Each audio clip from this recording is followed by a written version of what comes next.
Que hay profundas diferencias ideológicas entre el Partido Socialista Unido de Venezuela y otros partidos, los partidos de la derecha, pero ahí hay como tonos, como tonalidades. Por ejemplo, si tú hablas con los dirigentes de Acción Democrática y COPEI, son como más tolerables, como que son más nacionalistas, entienden más que la vía para resolver los conflictos internos son las elecciones y apuestan a las elecciones.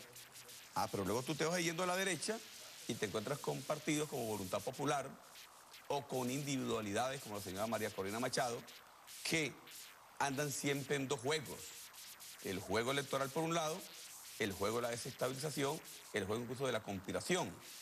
Y entonces, bueno, te sigues yendo a la derecha y entonces encuentras partidos de ultraderecha que les pasaría por la mente cualquier locura.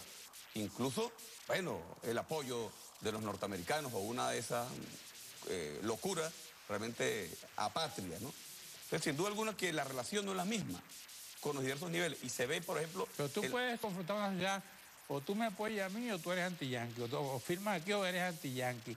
Obligar a la gente a entrar por un callejón, como lo decía aquí, creo que había Alfonso Marquina, que lo tuve aquí. Pero es que fíjate, Carlos, el debate que vimos la semana pasada para aprobar la habilitante del presidente, bueno, yo lo vi, a mí fue dantesco, porque la derecha venezolana sentada allí en esa Asamblea Nacional, bueno, comenzaron a argumentar por las ramas, pero ninguno fue capaz de decir que estaban en contra de una agresión del gobierno de los Estados Unidos. Ahora, ninguno fue capaz de decir, estoy en contra de una agresión de Barack Obama. Y fíjate, Carlos, el cardenal Urosa, nadie puede decir que el cardenal Urosa se inscribió en el PSUV en estos meses. De pronto. Él tiene su concepción, pero ante una inminente agresión del imperio más grande de la tierra, el cardenal Urosa llamó a la unidad nacional, llamó a rechazar las declaraciones del presidente Barack Obama. Entonces, ¿cómo nosotros podemos entender que el cardenal Urosa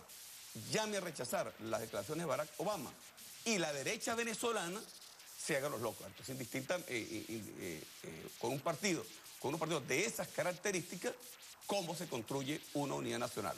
Pero eso no es toda la oposición. Yo oí al cardenal Urosa, lo dijo aquí, en una reunión que había aquí de todas las iglesias, porque que escogieron a Televen como un canal de equilibrio, de consenso. Estaban todas las iglesias, desde los musulmanes hasta los anglicanos. Pues. Y aquí dio el cardenal esas declaraciones.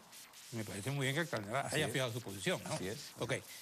Ahora, dentro de ese ramo de la oposición, tú decías que no están todos ahí. Así es así. Ajá. Ahora, los que no están, ¿por qué temerle? ¿No pueden expresar una opinión? Que miren, nosotros no le tememos a la oposición. Primero, el Parlamento, como todo el mundo lo sabe, se habla libremente, incluso al extremo, pero de lado y lado. Y también hay que entender que de lado y lado hay extremos, ¿no? Pero en el Parlamento se habla con toda libertad. Y en los medios de comunicación, la oposición va, bueno, atacan desde el presidente Maduro para abajo, pero eso es parte de la dinámica política.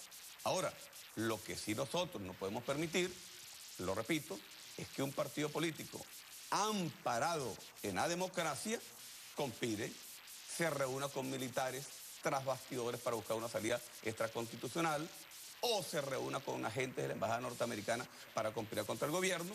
¿Por qué? Porque esa no es la vida democrática. Entonces no puede ser que se juegue, que algunos partidos o algunas individualidades siempre jueguen a dos aguas. Entonces el señor Antonio Ledesma se reúne a puerta cerrada con militares. O el señor Leopoldo López, bueno, lanza la famosa salida del año pasado y hay 43 muertos. Bueno, ante eso nosotros no podemos ser indiferentes y hay que aplicar la Constitución y la ley. Ahora, los partidos políticos de oposición que indistintamente de nuestras diferencias ideológicas vayan al juego electoral, bueno, bienvenidos, eso es lo que queremos.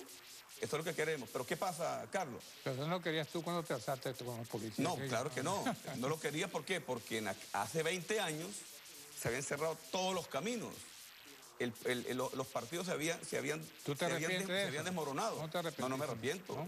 Lo que hicimos el 4 y el 27 de noviembre del 92, si no lo hubiésemos hecho nosotros, otros lo hubiesen hecho. ¿Por qué? Porque el país no aguantaba más y era necesario abrir un camino hacia una Ahora, auténtica ¿tú crees que democracia. ese grupo, al verse el presidente Maduro en esa forma radical, tiene fuerza como para derrocar un gobierno? Quizás no tenga fuerza para derrocarlo, pero un gobierno tiene, el primer deber de un gobierno es garantizar la estabilidad y la paz en el marco de la Constitución.